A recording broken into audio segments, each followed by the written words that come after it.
अभ्यास 3840। उपसभाध्यक्ष जी, मैं भी आपको पहले बधाई दूंगा। यह जो बिल तार और डाकघर के बारे में मेरे मित्र थी श्री गोपाल स्वामी लाए हैं, यह बहुत ही महत्वपूर्ण है। मैं इस बिल का समर्थन करता हूं और इस संबंध में मैं वक्ताओं को सुनाता रहा हूं। उस तरफ के और इस तरफ के इस बिल के संबंध में कई बातें कही गई, चाहे बिल के संबंध में हो या न हो। उनको सुनने के बाद मेरे दिल में भी कुछ शंकाएं पैदा हुई। मैं समझता हूं कि उसे देश के सामने, इस सदन के सामने साफ करना जरूरी है। महोदय, इस बिल के संबंध में बोलने से पहले मैं कुछ बात कहना चाहता हूं। इस देश के अंदर जो भी सभी दल हैं, सभी व्यक्ति हैं, वे कोई देशद्रोही नहीं हैं। हम सब देशभक्त ही हैं। हम सब सदस्यों जो इस सदन के अंदर हैं या सभी दल जिनको इस सदन के अंदर या सदस्य चुनकर भेजा है, सभी दल और सभी नेता देशभक्त हैं, देशद्रोही नहीं हैं, गद्दार नहीं है। मैं इस चीज़ को साफ कर देना चाहता हूं कि किसी माननीय सदस्य या किसी राजनीतिक दल ने जिस सदस्य को यहाँ भेजा है उसको गद्दार कहना या देशद्रोही कहना यह कोई अच्छी बात नहीं है। यह शोभा नहीं देता है। यह न सिर्फ इस सदन का अपमान है, इस सदन के सदस्यों का अपमान है, बल्कि पूरे देश की जनता का अपमान है। किसी सदस्य को देशद्रोही या गद्दार कहना मैं समझता हूँ कि ठीक नहीं है। दूसरी चीज़ यह है कि आज देश की जो परिस्थिति है वह हम सभी जानते हैं और सभी यह चाहते हैं कि देश के अंदर शांति बनी रहे, देश शक्तिशाली बने, ताकतवर बने। हम प्रजातंत्र में हैं, आप आज सत्ता में हैं, जनता ने आपको चुनकर भेजा है। हम जनता की बात की कद्र करते हैं। आपको गद्दी पर बैठने का हक है। प्रजातंत्र में आप कुछ दिन रहेंगे, इसमें दूसरा दल आ सकता है, लेकिन कोई दल सत्ता में रहे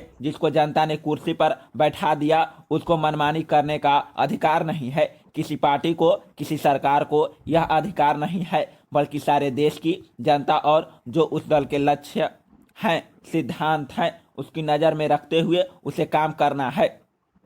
देश की खुशहाली के लिए, जनता की खुशहाली के लिए ही सरकार को काम करना चाहिए, चाहे वह राज्य की सरकार हो या केंद्र की सरकार हो या किसी दल की सरकार क्यों ना हो। अगर कोई दल विरोध में है तो क्या उसने कोई गुनाह नहीं किया है?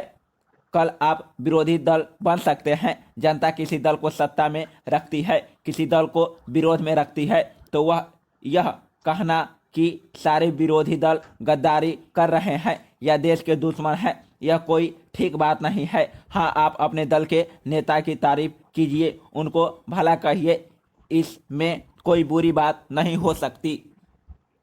महोदय, मैं समझता हूं कि ऐसी ताकतें इकट्ठी हो रही हैं जिनसे खबरदार रहने की जरूरत है। बाहर की ताकतें भी जोर लगा रही हैं। मैं सांप्रदायिकता के बारे में भी जिक्र करना चाहता हूं। सांप्रदायिकता ऐसी बीमारी है जिसका इस्तेमाल लोग सियासी ताकत हासिल करने के लिए करते हैं। मैं पिछली दफ़ा कह चुका हूं और वचनबद्ध हूं इस बात के लिए कि राजनीति और धर्म को अलग अलग करने की ज़रूरत है। अगर यह नहीं होगा तो बहुत बड़ी समस्या होगी। हमारी एक और बड़ी समस्या यह है कि हम देखते हैं कि किसी न किसी गुरुद्वारे से, मंदिर से, मस्जिद से आवाज़ उठती है कि हम सुरक्षा चाहते हैं, हमारे फिरके पर आक्रमण हो रहा है, हम एक अलहदा कौम हैं। 100 बातें कहते हैं। जो बातें कही जाती है उनका अर्थ यही है कि हिंदुस्तान को कैसे तोड़ा जा सकता है, हमारी कौम कैसे आगे बढ़ सकती है, कैसे दूसरे पर अधिकार कर सकती है और कैसे सियासती ताकत हासिल कर सकती है। राष्ट्रपति के अभिभाषण में पंजाब के बारे में जिक्र आया। मैं उस पर भी कहना चाहता हूं कि यह आसान बात नहीं है। मुश्किल हालातों में हमारे प्रशासक उसकी पूरी तरह से देखरेख कर रहे हैं। यह ठीक है कि इसका सियासी मामला हल करने की ज़रूरत है, लेकिन वहाँ जो ताकत है, अकाली दल जो कहता है, वह मैं अर्ज करना चाहता हूँ। आपको बताऊँगा बाहर की दुनिया में, अंतर्राष्ट्रीय तौर पर, कि हमारे खिलाफ आतंकवाद के नाम पर क्या क्या हो रहा है। यह भी अलहदा बात है। मैं कहना चाहता हूँ कि जो ताकत आप अपने आप को दल कहती है, यह 2 हिस्सों में तकसीम है। वे कहते हैं हमको सरकार दो। अब सरकार किसको दे यह खुद उनको पता नहीं लगता है, यह खुद उनको पता नहीं लगता है कि सरकार किसने बनानी है, किसने नहीं बनानी है। वे यह कहते हैं कि जो सिख हरियाणा में रहने वाले हैं उनको चाहिए कि वे देवीलाल जी के मदद करें। किसी बात के लिए बताएंगे तो सही बातें तो खुद कही उन्होंने झगड़े डाले हुए हैं, वे हम पर थोपते हैं। लुधियाना में उन्होंने कांग्रेस सम्मेलन किया, मैं उस आतंकवाद के खिलाफ एक बात नहीं उठाई, एक शब्द नहीं कहा कि आतंकवाद बुरा है। आतंकवाद क्यों है? जो ऐसी गतिविधियां करते हैं हम उनका मुकाबला करेंगे। छोड़िए उनका मुकाबला करने की बात, उनका जुबान से नहीं निकलता।